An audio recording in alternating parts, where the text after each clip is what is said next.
Hey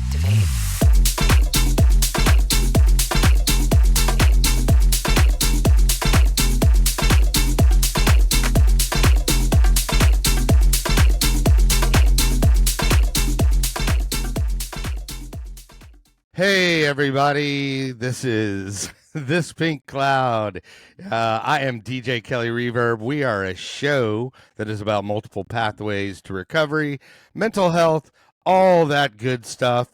As you can tell, this is the at-home edition, the first time ever.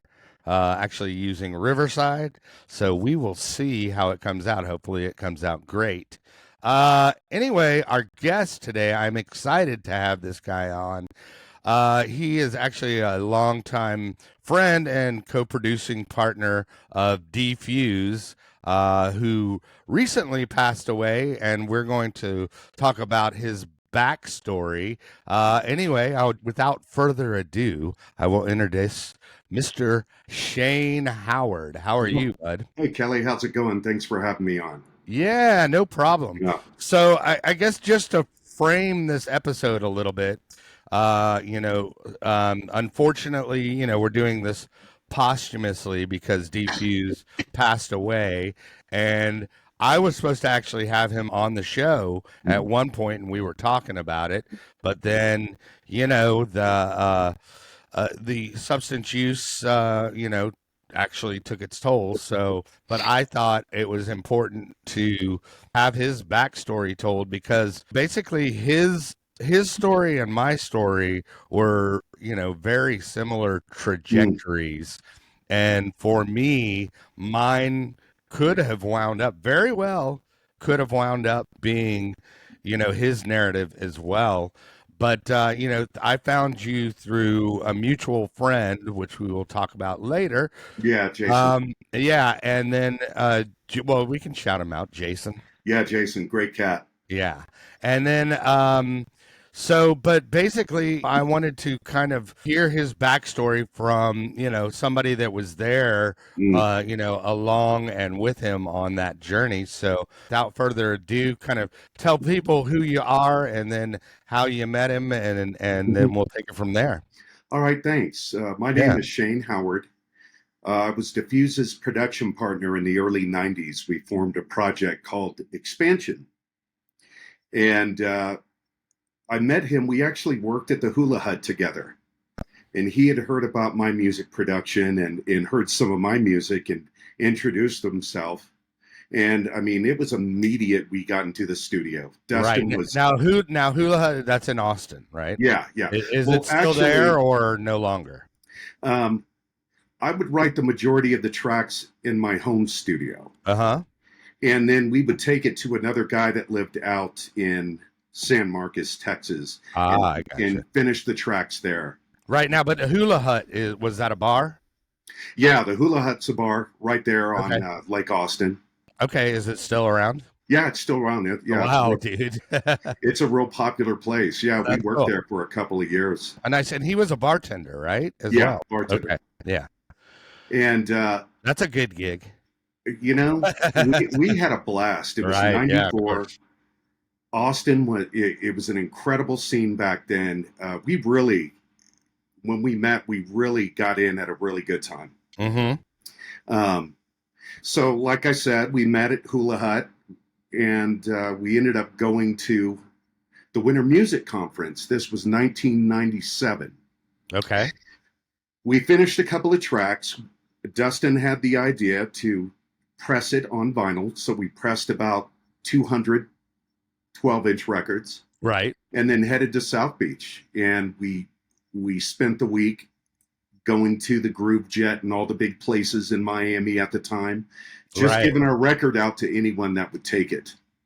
Yeah. And that was the old hand-to-hand combat back in the day, where you're basically, it's either you get it by snail mail or you have to hand somebody, an actual record. Yeah. It wasn't like Track Stack now where you just send the person an MP3 and hopefully they support it, Yeah, well, you just had to hope you were giving the record to someone that would use it in the first place. Oh yeah. You know, and we had no idea what anybody looked like back then. So it was like a couple people you knew, but then most of the time it was like, I think that's this guy.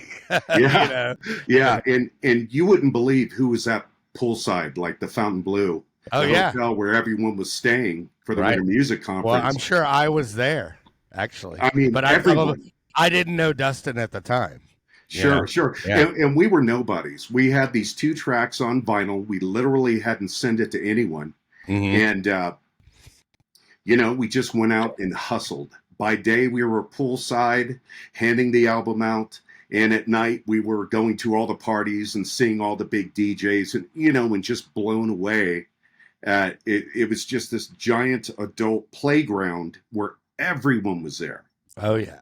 I mean, You'd see Kyoki. Well, just so people know, basically the Winter Music Conference, then eventually there was a week after it called the Miami Music Week because they were doing Ultra the following week because everybody was in town. Yeah. So it was kind of like they went together, and then Miami or a Winter Music Conference kind of fell off for a little while.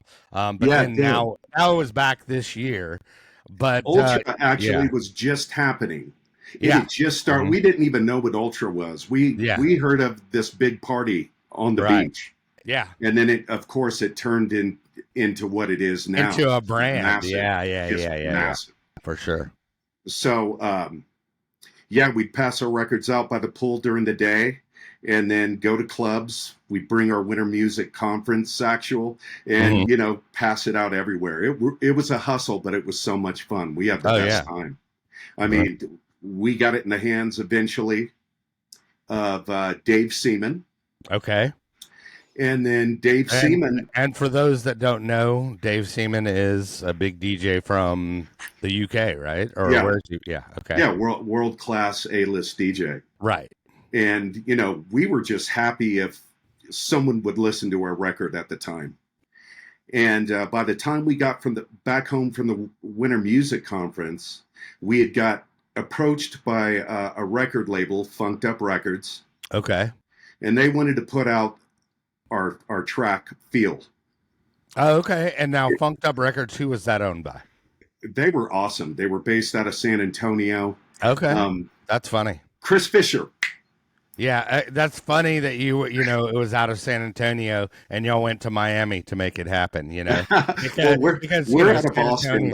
Yeah, I know San Antonio and Austin are right next to each other. Yeah, not too far. You know, so you had to go to Florida to meet people, basically from your town. Yeah, I mean the scene in Austin, it was on the verge of exploding. Right, but it's not Miami. Right, you know. Sure. Now it's blowing up, but you know, back then, mid '90s, late '90s, Austin was a new scene and just a hotbed of talent. Sure, it was still weird. It was when Austin was still weird. Yeah, exactly. So, by the time we got home from the Winter Music Conference, we had several phone calls, several labels wanting to sign us, but we decided to go with Chris Fisher in Funked Up Records. Okay. Because it was a small label. This guy was eager. We could tell he wanted to give us attention. And we were his sole focus. And we're like, you know what? We're just starting out. The label's just starting out. This is the kind of partnership that we wanted to create. Right. And so Dustin and I started driving back and forth from Austin to San Antonio and working in the Funked Up Records store studio. They had a record store and studio right there, everything next to one another. And then we got Feel signed. And then the next thing you know, Dave Seaman's reaching out to our record label saying, hey, we want to put one of your tracks on the next Global Underground series. Right, which was a huge series back in the day. And literally, y'all got that to his hands at Miami Music Week, and you know, I don't even think we put it in his hands. I think the record circulated because we got a lot of attention from it. We were blown away at how quick people were responding to the album. I mean, it's just our Right. first try in the studio. Right. Well, what's funny is because, you say that, and that's kind of what happened with me. So, like in 95, Mm, I had released a record, and it was through the record store I worked at, Bill's. And basically, we knew all the distributors. So it was like, well, why not, just make a record? And yeah. that's how easy it was. And then I would make that literally off that first record. I started touring right off of that first Wow. record, which was crazy because like I got a call from uh actually Charlie from Mike and Charlie, who Oh, has wow. he recently passed away, so R.I.P. Charlie. Um, but yeah, he calls me from his record store in Sarasota, Florida, and it's like, "Hey, you want to come play?" And I'm like, "Uh, okay."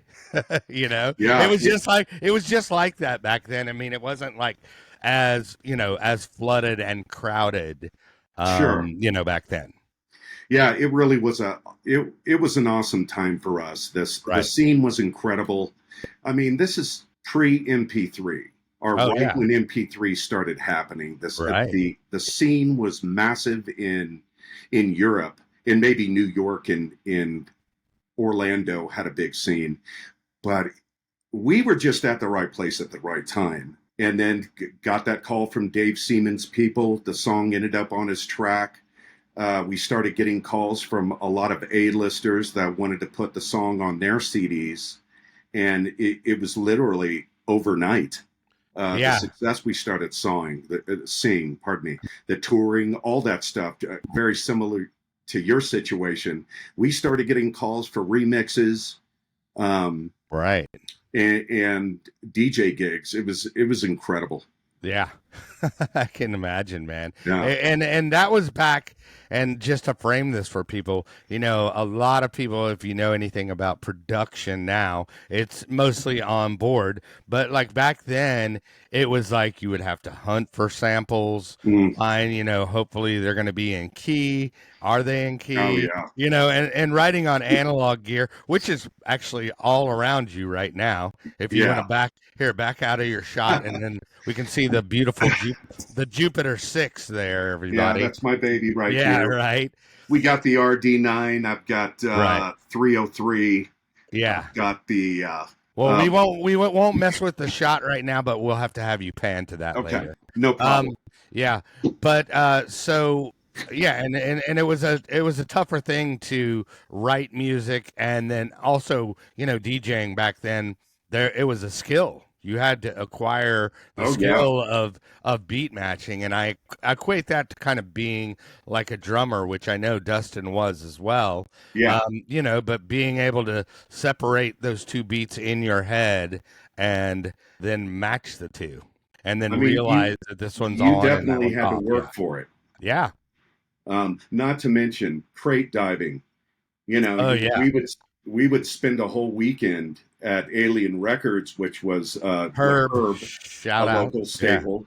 Right. Shout out to Herb, very cool cat. Mm-hmm. And just to build that record collection up to where you could actually do a good party, Oh yeah. For and sure. you didn't have to sit there on a computer and go through track after track after track. You had to literally go through each album.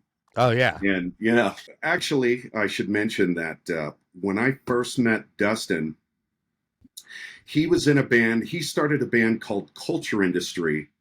And this was out of San Marcos, Texas. Okay.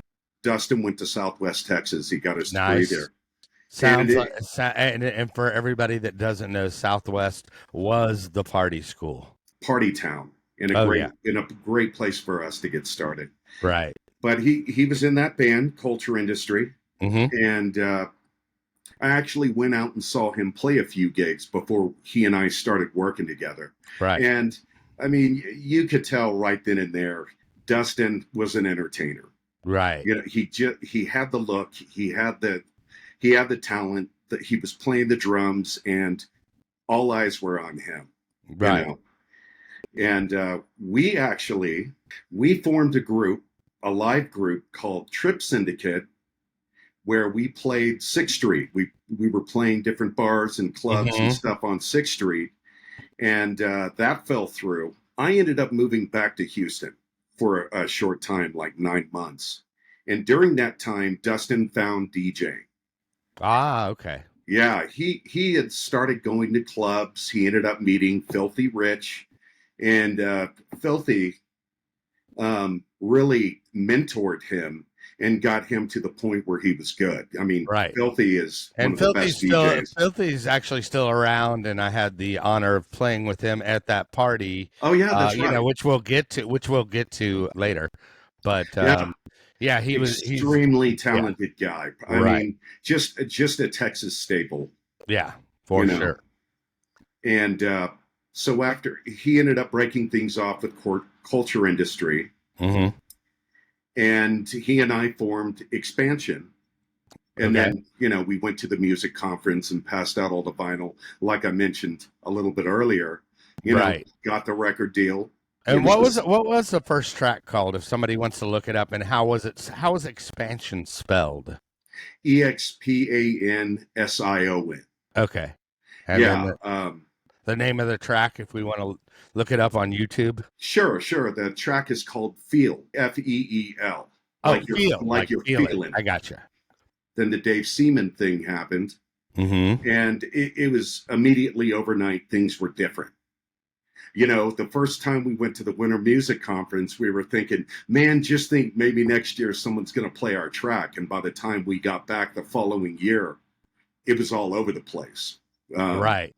We were getting into parties, we were shaking hands, meeting people. Right. It was really awesome. It was an awesome experience. I mean, it just Yeah. happened like that. Well, so yeah, and then take us from there. So it starts getting put on compilations, and basically, for those that don't know, the big thing back in the day was to have your own mix CD, and Yeah. that was the way to kind of grow your brand, other than producing and putting out records, because I mean, that's, and then, of course, they had the paper magazines, Oh, yeah. the actual magazines, which were And the cool. acetates. Yeah, You remember yeah. those? Oh yeah, for sure. But so basically, y'all kind of cracked the scene through production, and then you got key support, and then through that support, then y'all kind of got ushered to the VIP section. I mean, it really did happen quick.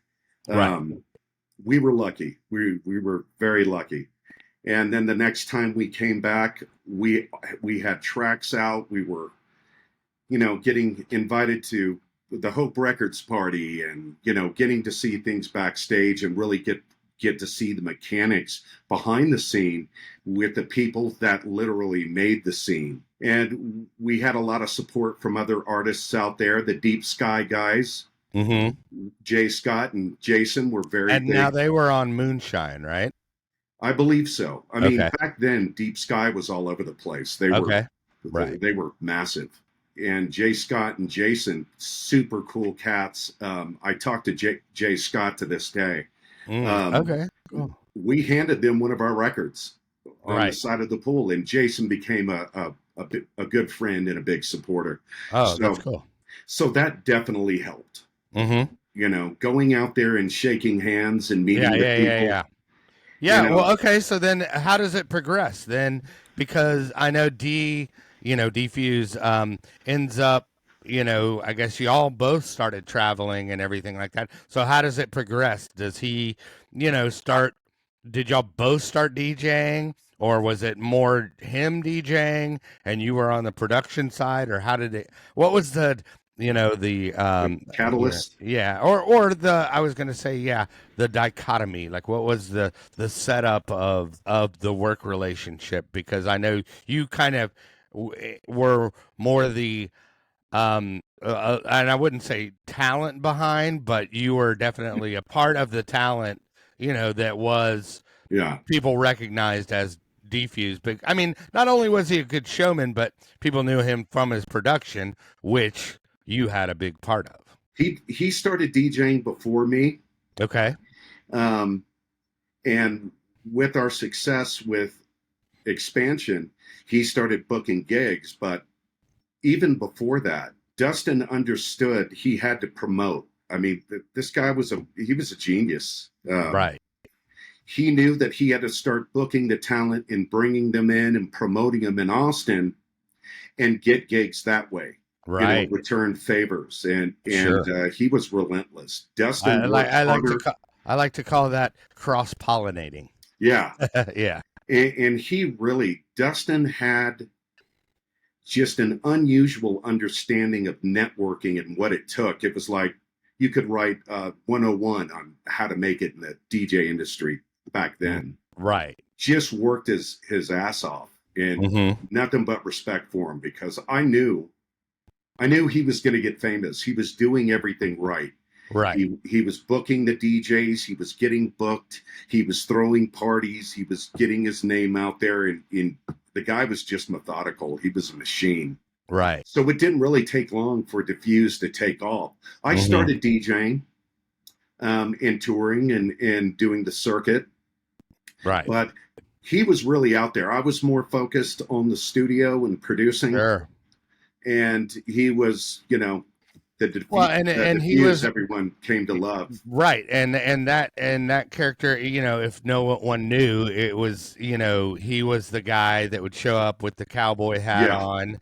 And I called it was, he had his hand drum machine, which was the electronic Roland thing, right? Yeah. Like, what was it? What was the name of the piece of gear? Roland? I think it was a V drum. That didn't come till later. Oh, okay. Well, when I saw him play, that was like kind of the thing that separated him, because everybody back then was like, okay, cool. Can they mix? All right, cool. And then you had your like Bad Boy Bills that were kind of turntablists, but then he was one of the first guys that I saw bring in the whole, live instrument to the DJ realm, which is now, commonplace, and guys like Tommy Trumpets and bigger people that are mammoth are doing that what he was basically kind of inventing on the spot, to be honest. I mean, he was one of the first people that I saw do that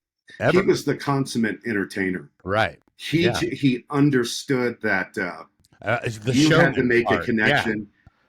After he gets off stage, that people are still thinking about his set. Oh yeah. And he was just phenomenal. Right. He was very good at shaking hands and kissing babies. The guy was very socially gifted. Right. The guy looks like a model too. I'm sure that probably helped. That didn't hurt. Right. The jaw. Well, hey, I want to get into that, but right now I'm going to go ahead and throw to our sponsor, and here it is. Hey guys, Kelly Reverb here. Yep, you guessed it. We have no sponsor. Hey, so if you want to be a sponsor of the show, be sure and hit me up on thispinkcloud@gmail.com. Also, hit the link tree, please. We could always use your support. There is a one-time donation. There is a monthly support button, all that stuff. Also, we're doing shout-outs. So if you want a shout-out, we can work that out. And if you want to be a guest, hit me up. All this good stuff can happen via email at thispinkcloud@gmail.com. All right, well, we appreciate your continued support. We always love you guys.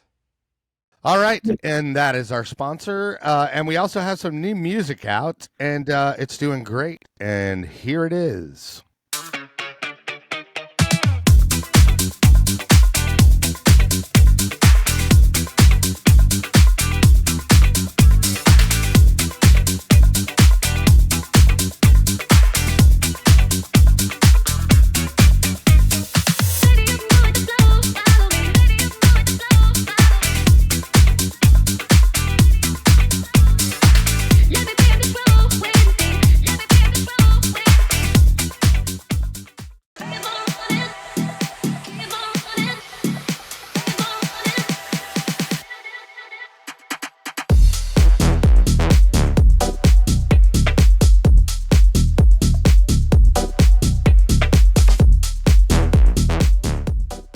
All right, and that is some of the new stuff. Be sure and follow us on Spotify, Apple Music, all that good stuff. Actually just had a song that was played at Coachella by Olesa.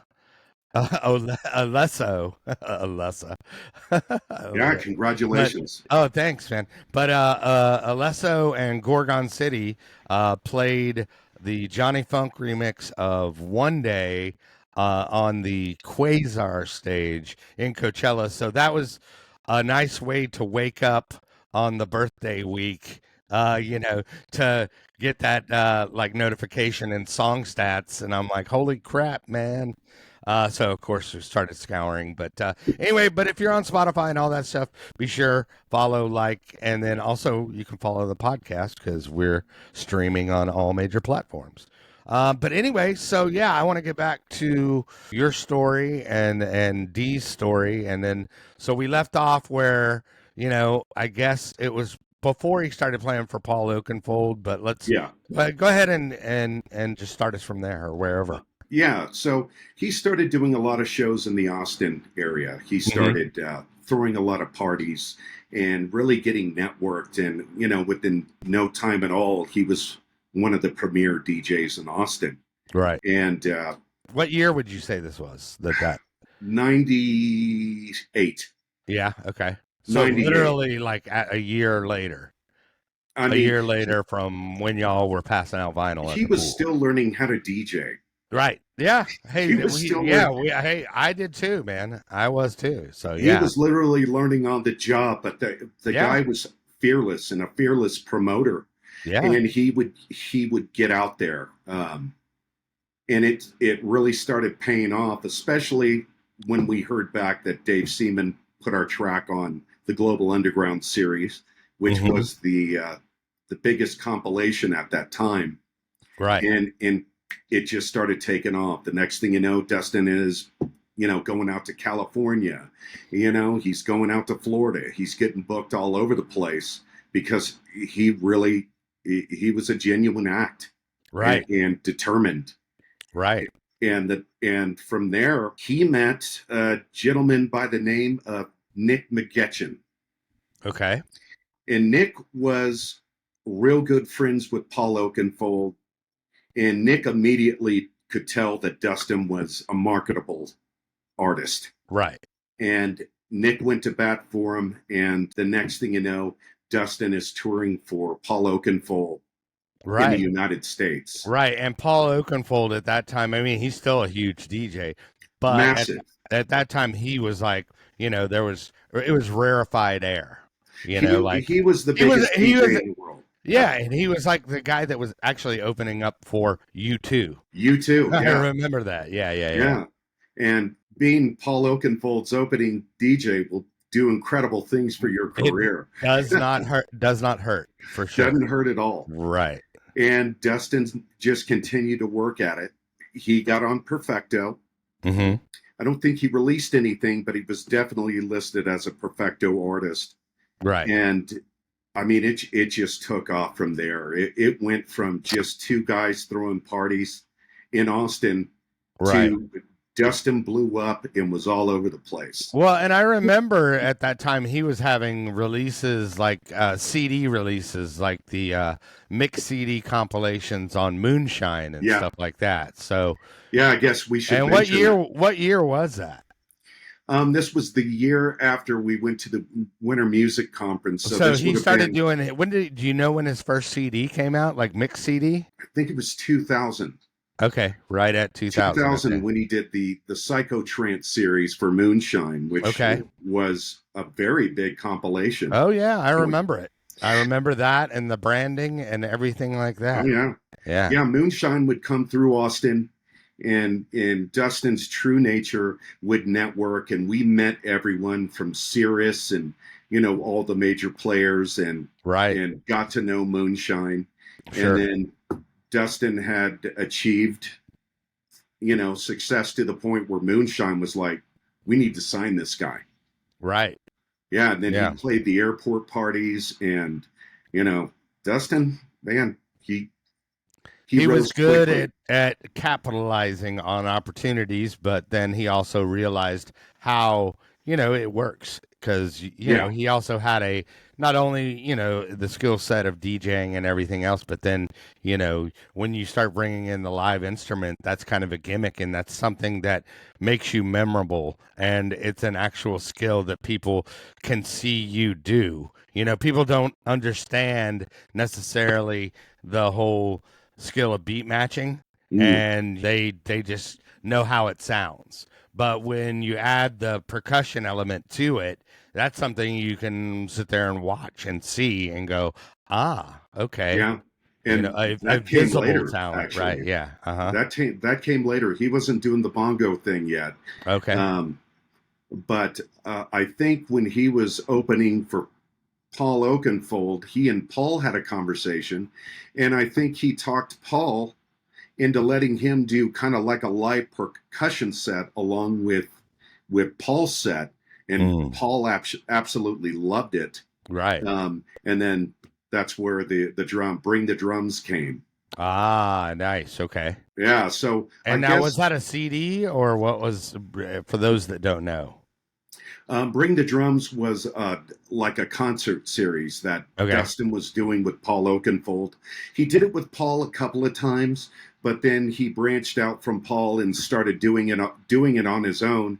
And if you know DFuse, you remember him showing up on stage with electronic V drums playing the bongos. Right.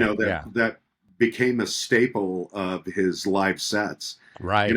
For sure. He was originally a drummer, and he wanted to bring that musicianship on stage with him. Right. Which I thought it really turned out great.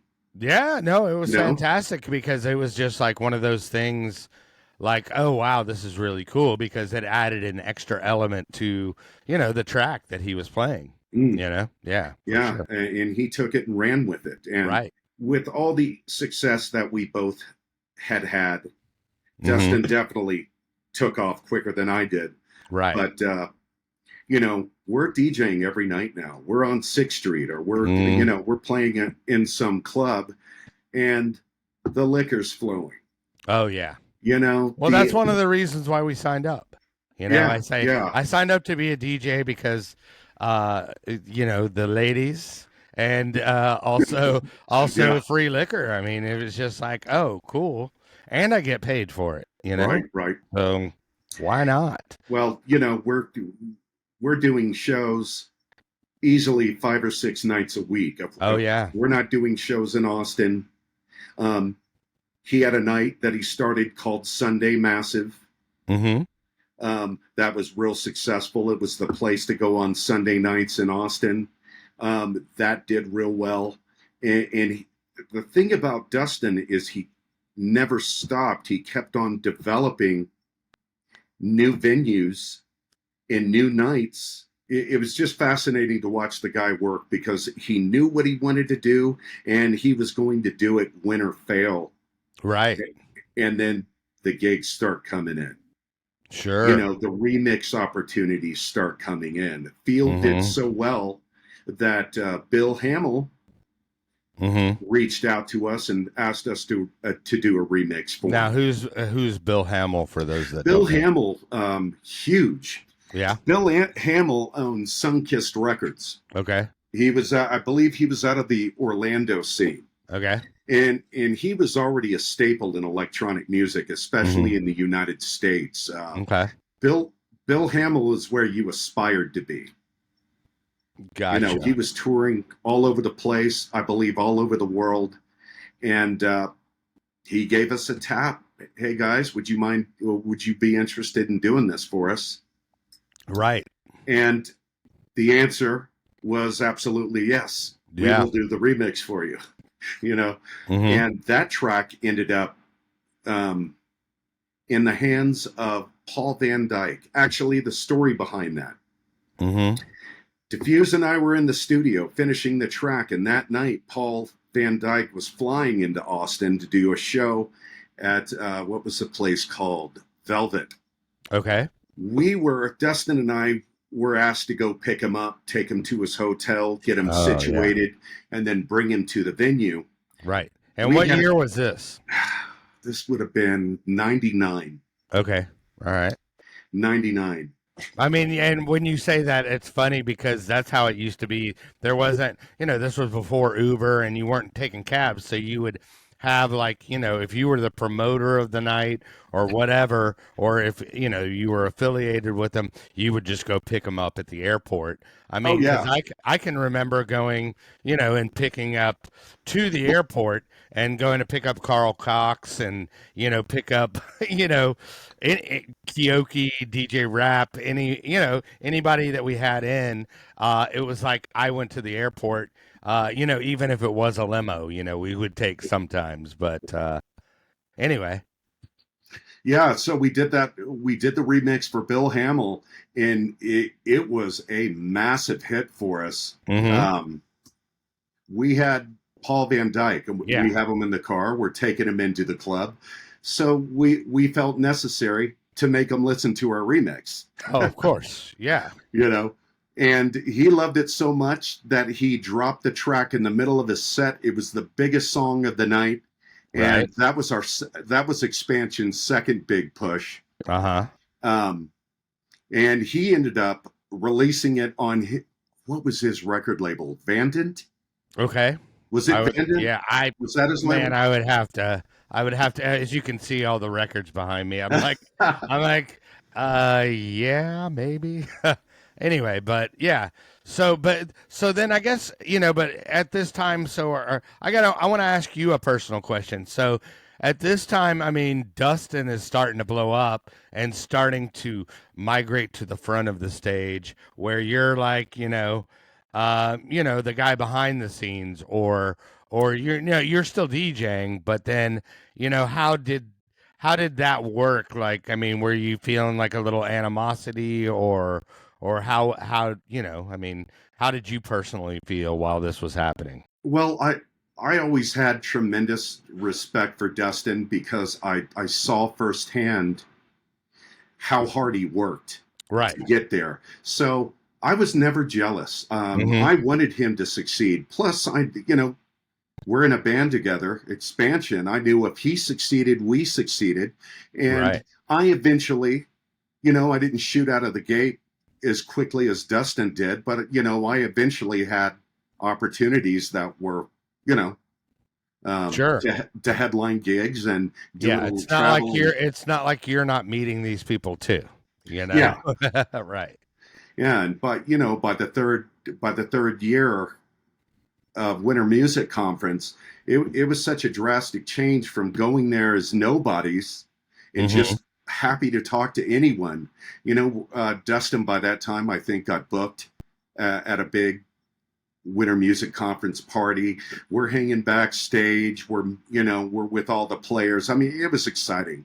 Oh yeah. I might not have been at the level he was, Right. but it didn't matter to me. We were Yeah. doing what we loved. Yeah, you were adjacent, and y'all were, a unit, and like you said, his success would, spill over into, the band's success. Yeah. Yeah, and we released. I think we released 5 tracks Mm-hmm. through our time at Funked Up Records, Okay. and then Dustin did start to drift. He's got a lot of opportunity being thrown at him. He's touring all over the United States, and we were kind of moving in different directions. So we Right. did end up kind of going our separate ways. Mm-hmm. I started a production company Mm-hmm. with a good friend of mine, Lance Cashin, called Slow Motion Music. So I immediately shifted from Expansion and DFuse to my projects with Lance Cashin. Right. And what year was this? This probably was about 99, 2000. Mm-hmm. Okay. And Lance was very well known out of the Orlando scene. Mm-hmm. And we put a business plan together, and then put together a nice sum of money. I think we got like $60,000 and started Slow Motion Music. Okay. And it was a studio / promotion company. So Mm-hmm. Lance was booking all the big DJs. Okay. He was bringing everyone in.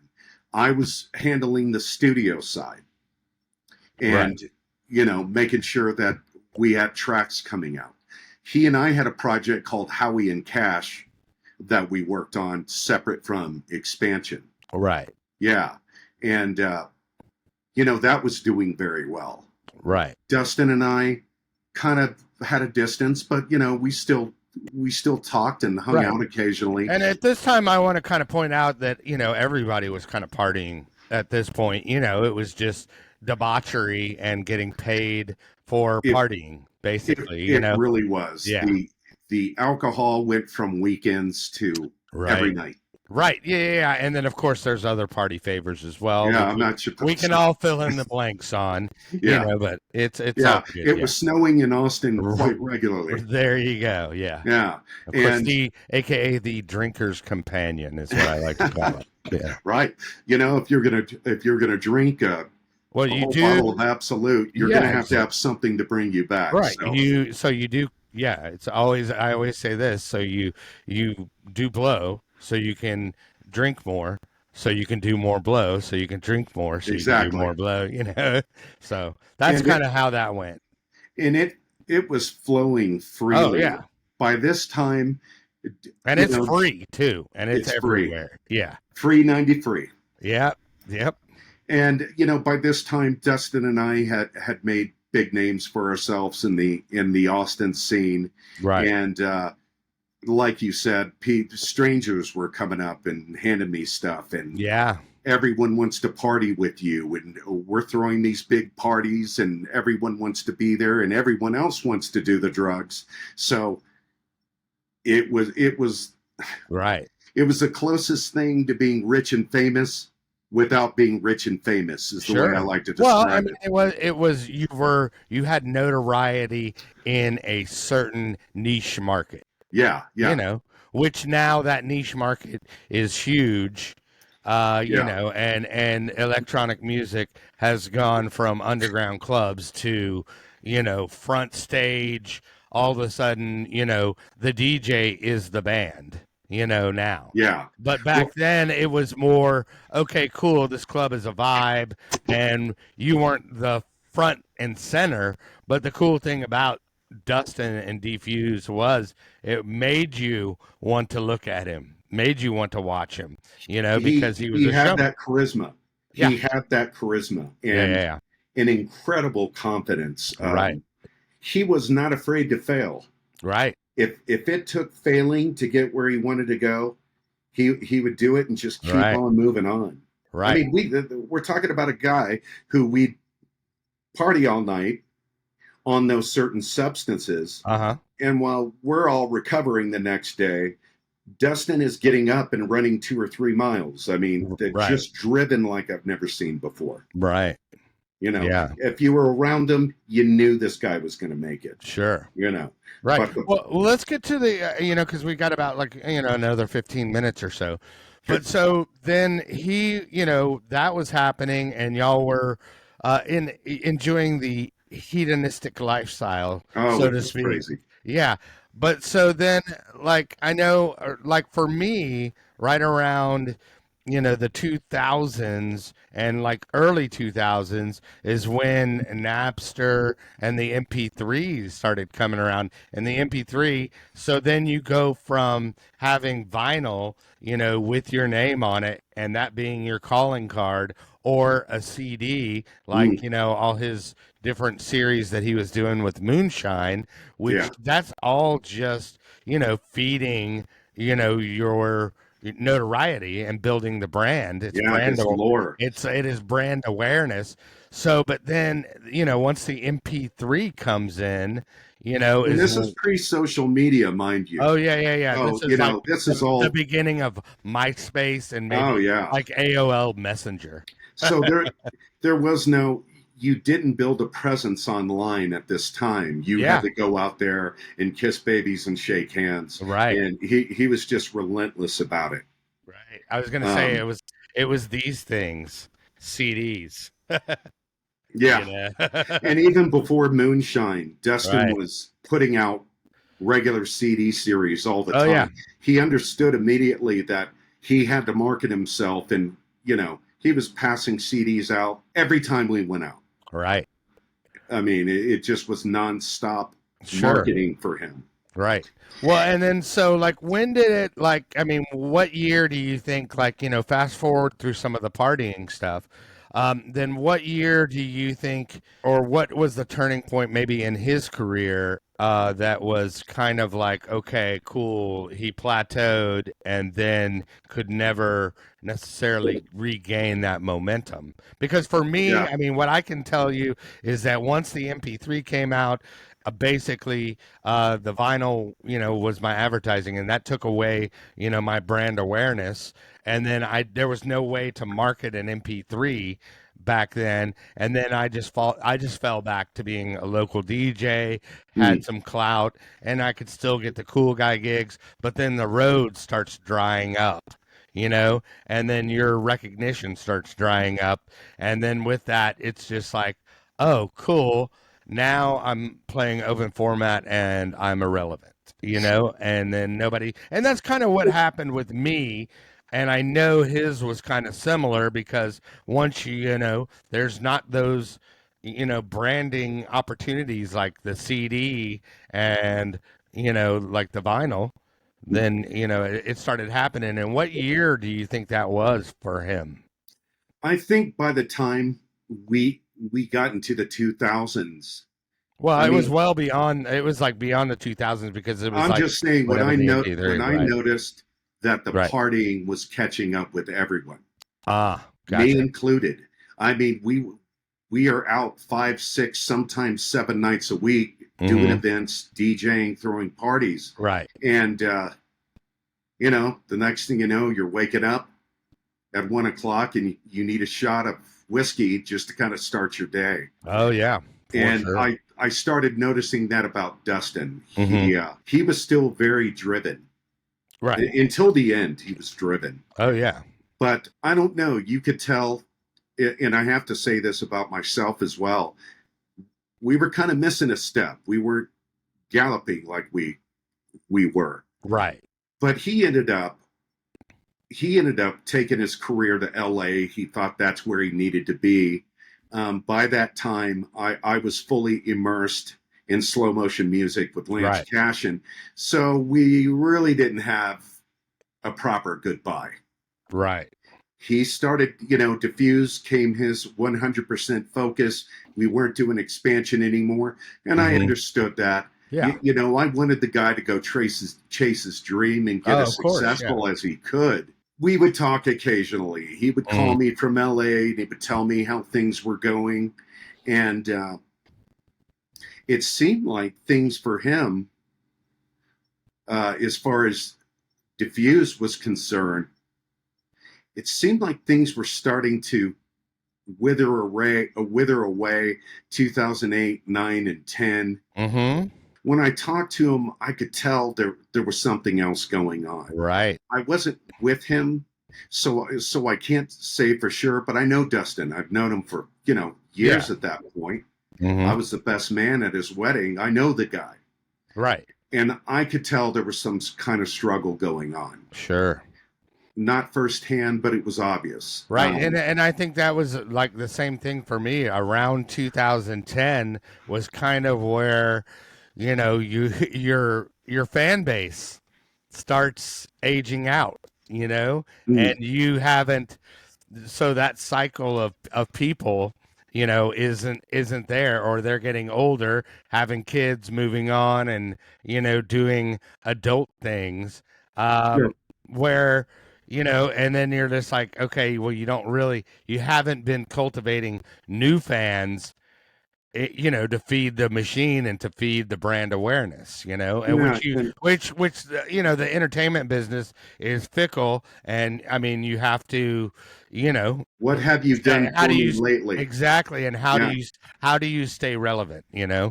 and And stuff like that. something I noticed is Dustin didn't. I mean, we're dealing the music industry, especially electronic music, is exponentially changing, and there's a new sound, and there's a new DJ, and it's competitive, as you Oh know. yeah, yeah, It's yeah. competitive as hell, and I Right, don't think Dustin really made that push as far as his sets, what he was playing. right. I think he got kind of trapped, Mm-hmm. and he wasn't moving with the times. And I guess that kind of came. I guess that kind of caught up with him. Right. And it did with me too. I mean, it was just like, I could still do this, but then at some point, I start feeling sorry for myself is what I did. And the You and the know. same thing happened to him. Yeah, I yeah, yeah. remember talking to him about it. Right. Well, You know, because it's crazy because you had this whole, you know, I'm fucking defused, man. I'm yeah. Kelly Reed. You have all these people giving you all this, weird kind of attention and Oh stuff like yeah. that. And then that's gone, and you're like, what happened? And you don't Yeah. realize it. It's a weird thing that's happening, very slowly and everything like that. But yeah, that was definitely kind of like that's where I think him and I really resonated in his story, and I say this very well could have been mine. I was lucky enough in 2020 to go to rehab and then be able to, relaunch after that. And so we'll see to be continued for me, Sure. but for him it was like I think we were kind of struggling to rekindle what we had and Yes. hold on to Exactly. what we had. And once you get that mentality of I'm so and so, then you're like, oh, I'm fucking nobody, dude, because nobody knows who the f I am, and I'm irrelevant, Yeah. He and kind then of that had that fall tough from to grace moment. yeah, yeah, You know. yeah, Um, he and I were separated for a few years. right. I continued on with my Shane Howard productions, Hmm. and I have a side project which is more EDM, Hmm. Anton Signy. Okay, so how do you So I spell started that? How do focusing you on spell that, by the way? Just for people if they want to look it up. Anton, Anton, Hmm. Signy, Cygni. Okay, and that The can Anton Signy's a little more EDM. okay, The Shane Howard stuff is a little more progressive. I still gotcha, love that dirty underground. You gotcha. know, Well, I do too. I do too. So, that got us into it. That oh yeah, yeah, weird, yeah, yeah. trippy, dirty underground. Sure, yeah, of course. Quiver music. Again, well, it's like anti-establishment. It's like, oh, if it sounds that polished, keep it out of my set. You Sure. know? Yeah, Yeah, but I want it a little bit raw. in an effort to change with the times and Sure. not stay stale, I started venturing off into new music. Right. Some disco house, Yeah. some EDM. Right. I branched out and started writing music that I wasn't comfortable with, Hmm. so I could grow as an artist. Right. And Yeah. so, Well, so which go ahead. Dustin should have done. Right. Well, and the Yeah, thing is once you're there, but then, also we didn't really point out that the entire record industry model was turned on its head with the yeah. MP3 because then it's like because the MP because literally Sony and everybody, all the majors are freaking out because they don't know how to monetize this Napster and Pirates This Bay and all new that stuff. amazing thing. Yeah, Yeah, yeah, yeah, yeah. And I mean, it was crazy to go from that transition. And then once that happens, then once I got sober, I was cognizant enough to figure out, okay, cool, this is kind of how it works. And you can actually market an MP3 now. But that's evolving too. That's always evolving. But I think at some point, Dustin got stuck, yeah. and he just, and then when you throw substance on top of that, like alcohol and stuff like that, and you're numbing your pain because you don't want to feel that, and you don't want to deal with the fact that you're becoming irrelevant, man, because Yeah. that doesn't sit well with anybody really. I Well, mean, who wants to be irrelevant, I'll tell you, Dustin seemed to keep his fan base over the years. He Yeah. really connected with people. Yeah. People absolutely loved him, Hmm. Dustin Diffuse. Yeah. And so time went by. He was out in LA. I had left Austin and I moved back to Houston. Um, Hmm. not the best choice I ever made, but Right. some good things came out of it. I rebuilt my recording studio in Houston, and after a few years of not writing anything at all, I launched my production career again. Right. And a little And what year smarter. was this? 2005. Oh, okay. Well, we were kind of at the part where 2010, 2015. Right. So where did that, like, I mean, where were you at that part when he was in LA, as far as Okay. the timeline? Where did, you know, because you're in Denver now. Yeah, I'm in Denver. So what year did that happen? At what point did you move? So he's out in LA, and then what year do you move to Denver, and then what year did you get Jason involved? And then Oh, we've got okay. about Yeah. another 10 minutes or so. Sure. No problem. Okay. Dustin and I hadn't spoken for years. We had, kind of fallen out. Um, there was a side of me that recognized his success, and he absolutely earned it. But we were still best friends at one point. So, I wouldn't say bitter, but I was People upset. grow apart. It happens. We grew apart, Mhm. and we didn't stay in touch. And then something happened. He reached out to me, and it was probably 2015, asking me what's going on, was asking me about my music and my tracks. Right. And this is after he had been defused for about 5 years or 8 years on his own. More than that. He had 10 been years defused on his own. Yeah. more like 12 years probably. Right. And it was good to talk to him. We caught up briefly, and then I started kind of learning some things about him. Mm-hmm. He was different, and he was very open with me about his drinking. And he let me know, he was telling me the timeline. He was like, you go out every night, you drink, you DJ, you have to be the life of the party. You do the next night, you got to have a drink to get back into the swing of things. Right. And it just snowballed.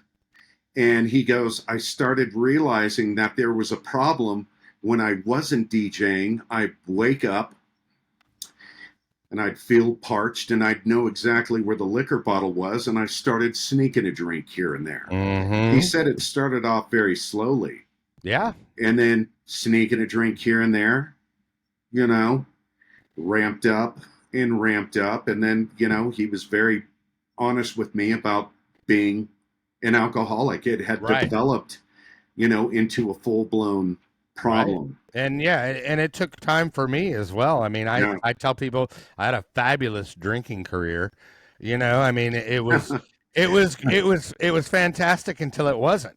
You know what I mean? Yeah. And I would say really for me, it was probably started to go south like 2017, 2018, where I'm starting to, I just blacked out at a gig, literally, that's what started happening. And, the whole time I'm just like, I was just like, well, I mean, for me, it was like the alcohol was a way for me to cope with my anxiety, because I had huge anxiety. And like DFuse said, it was, it was like, it's tough to be the life of the party and to be that every night. If you get started on that slope, it can be a slippery trajectory. I mean, and think about it. You've got to be the life of the party at the gig you're at. And then you've got to leave, go to your hotel room, get your shit, jump on an airplane. And an airplane isn't like the most calming thing to do. Airports and travel, I mean, that's like a chaotic mess in itself. And when you're hungover, it's just even that much worse. So I might as well have a few drinks while I'm at the airport. And then while I'm on the plane, I'm flying first class. Might as well have some alcohol.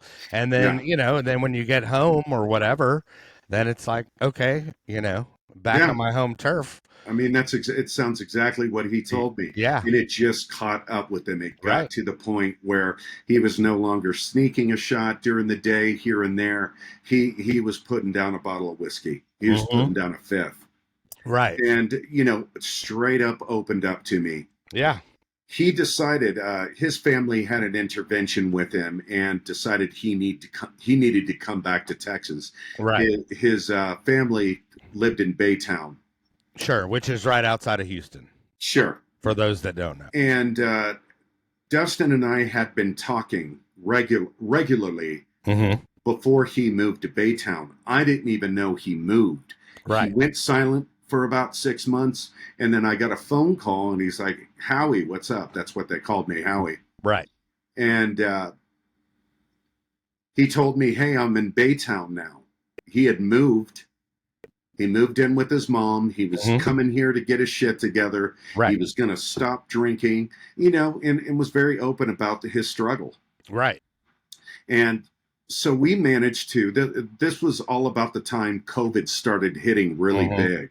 Right. I was packing my apartment as quick as I could because I had obligations here in Denver. But Dustin came over, and he stayed with me for 3 days and helped me pack. And that was nice. We caught up on a lot of old memories, laughed, cried, hugged it out, and it was just awesome to see my brother again. Right. But I could see there was a serious problem at that point. We had a great time catching up, but I had a 3-day trip to Denver I had to make. And so I got here. We stayed in touch a little bit. And he called me one night. And asked me how I was doing. And I'll just say this. I won't go into the whole thing, but I just got the impression he didn't have a place to live.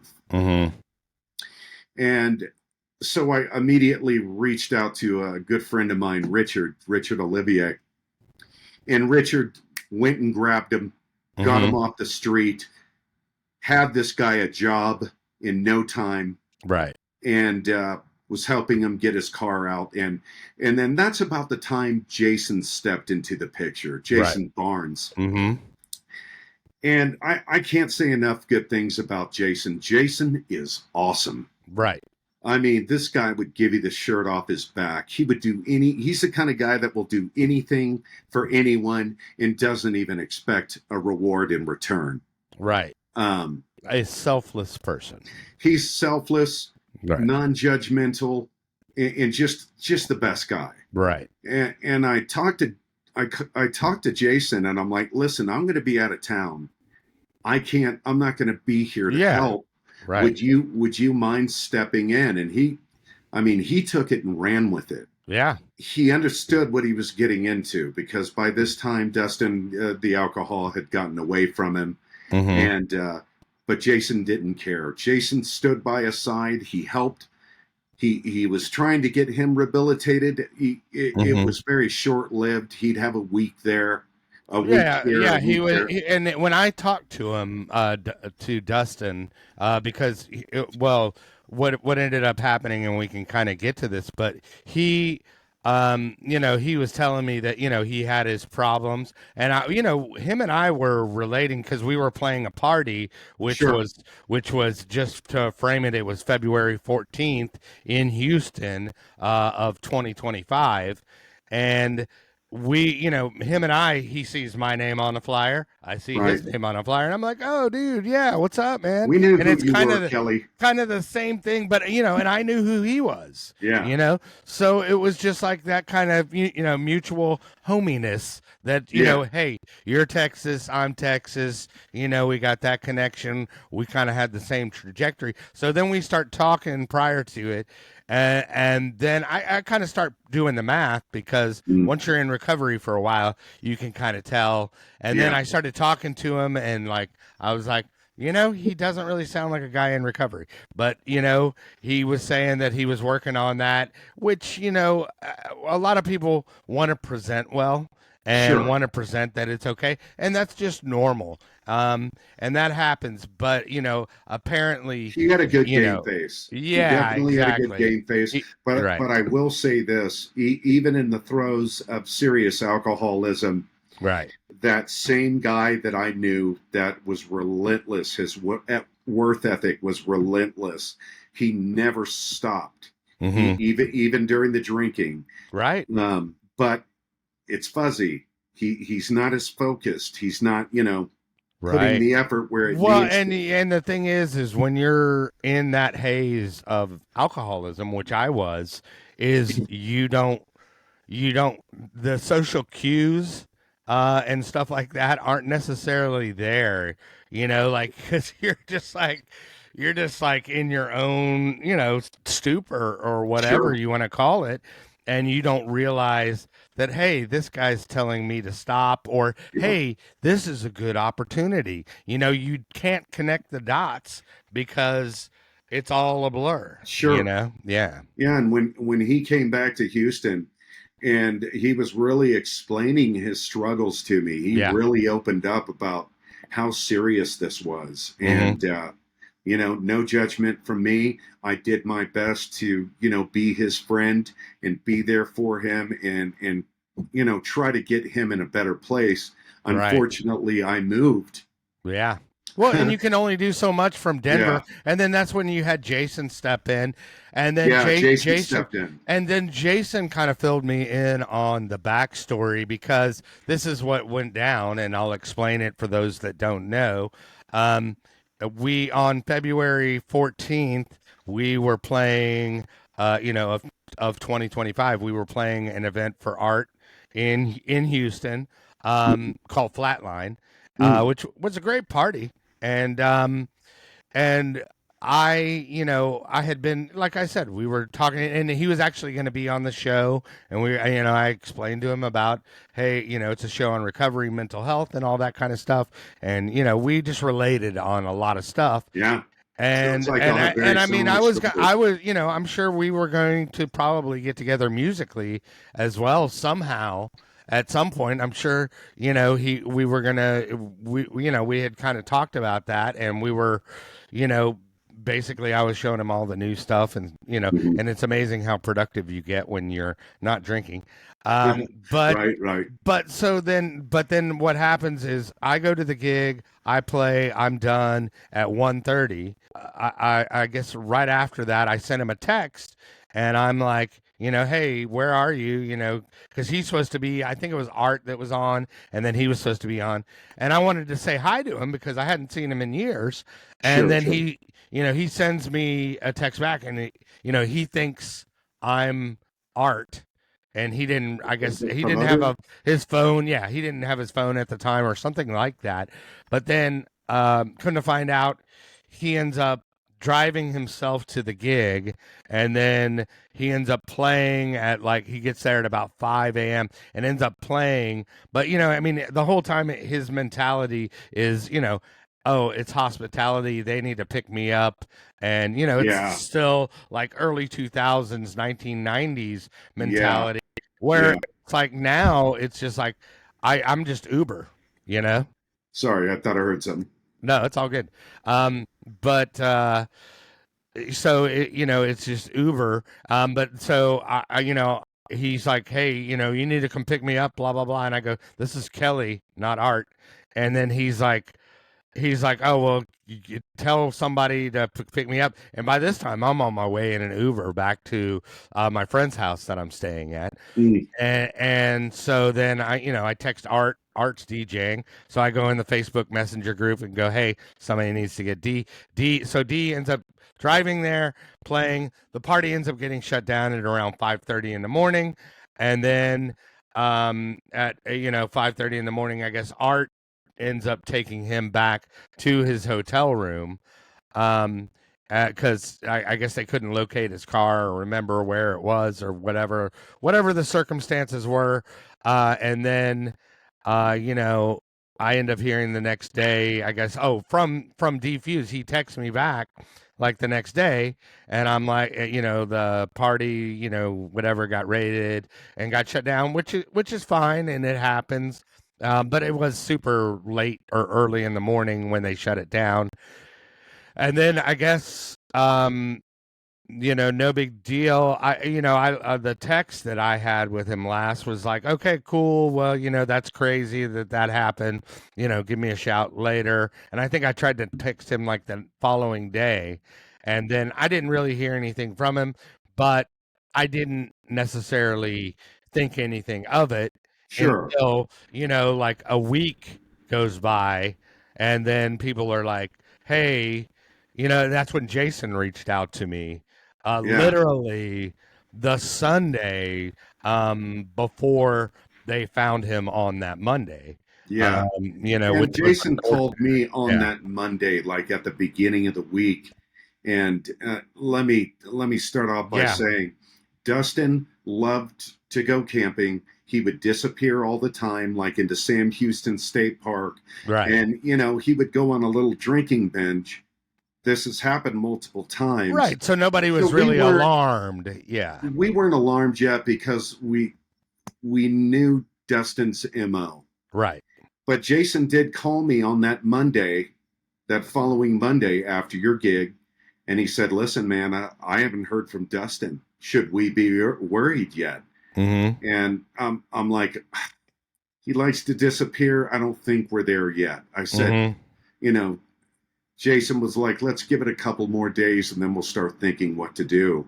And Right. then finally on Wednesday we spoke. Still no word from Dustin. And Jason was like, okay, I'm going to connect with his parents and it may be time for a missing persons. Right. Started to escalate to like, hey, By yeah. Wednesday, the gig was on Saturday. By Mm-hmm. Wednesday, we were full on concerned. Right. Yeah. Which is, I mean, I would be too, I mean, I get it. Like, okay, maybe 48 hours, 72 hours in the woods, or whatever, on an improvised camping trip, so to Yeah, speak. But then, yeah, once you start talking over 72 hours, then it starts like, okay, where the fuck is yeah. he? Yeah. I mean, And then I know that after Jason reached out to me, I was like, "Hey, dude, this is the last text I had from him. I can send him a text, and which I did.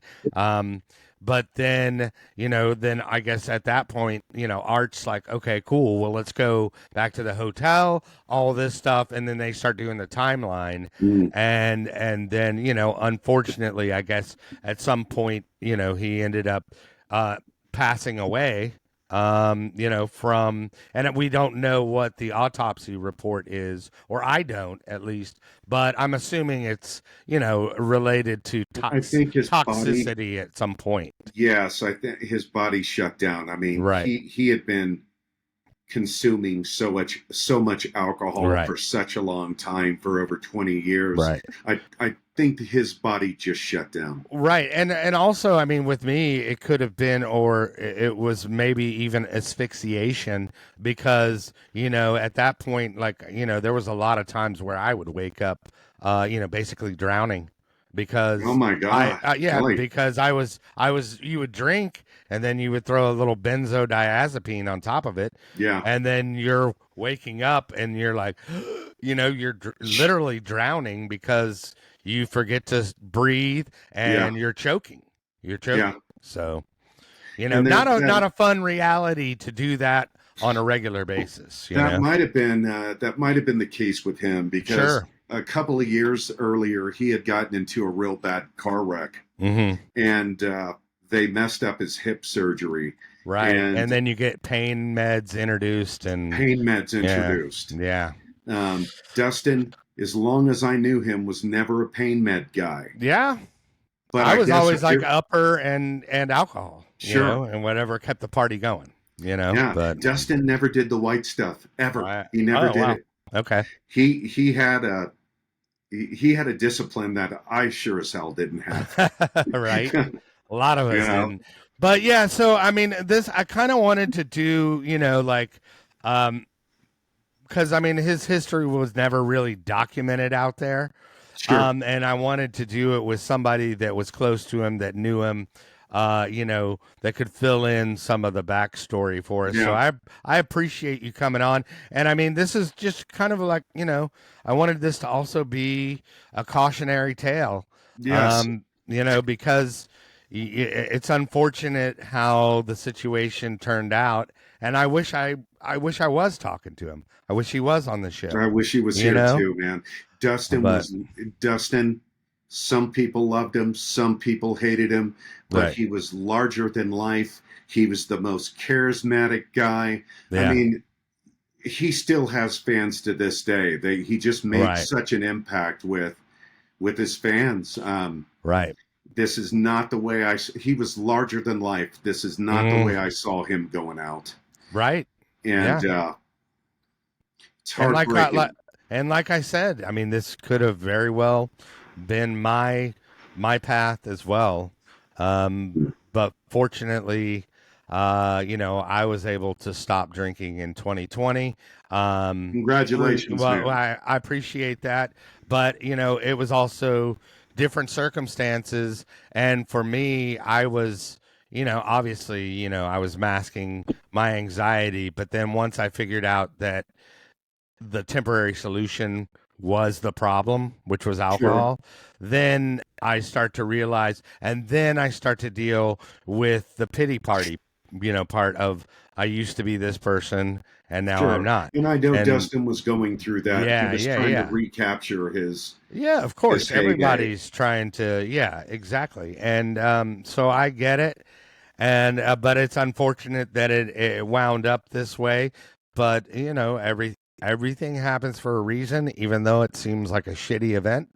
Ah, man. Everything does, and maybe this is a cautionary tale that somebody can learn from and hopefully get help. Yeah.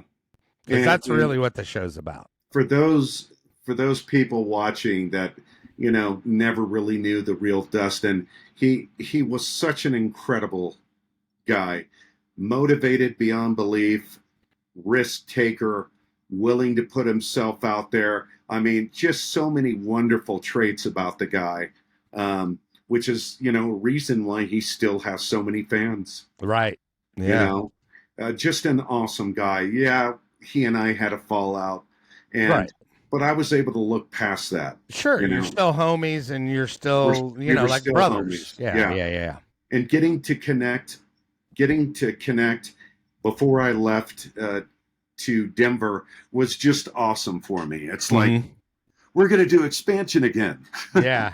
Yeah, it was like that hope, that rekindle, let's capture what we had. Yeah, But I do appreciate you coming on, man, my and pleasure. speaking. And then if anybody wants to reach out to you on social media, how can they get a hold of you? Well, you can go to my SoundCloud, SoundCloud. SoundCloud, Right. Mhm. Anton Signy, Okay. where I've been putting a lot of my newer material out Right. there. And I don't have a website up at the moment, but that's Right. going to be coming.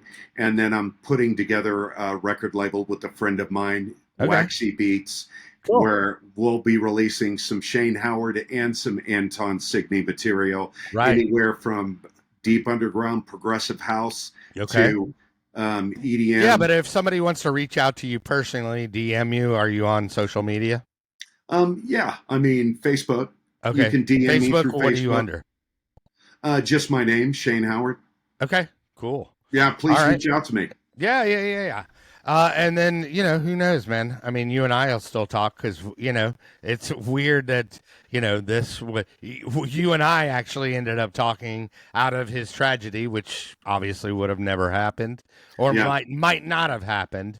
Uh, Well, so, we're a Texas crew. yeah, we stick We together. come from the same cloth. You Exactly. know what I Yeah. mean? Yeah, yeah, yeah. So I felt the first time we talked, we were automatically friends. Oh, yeah, yeah. Yeah. For sure. So, but yeah, I appreciate you being on. My pleasure. And then to everybody out there, be sure like, subscribe, all that good stuff. And remember, kids, there is no magic pill for sobriety because if there was, we would all take too many.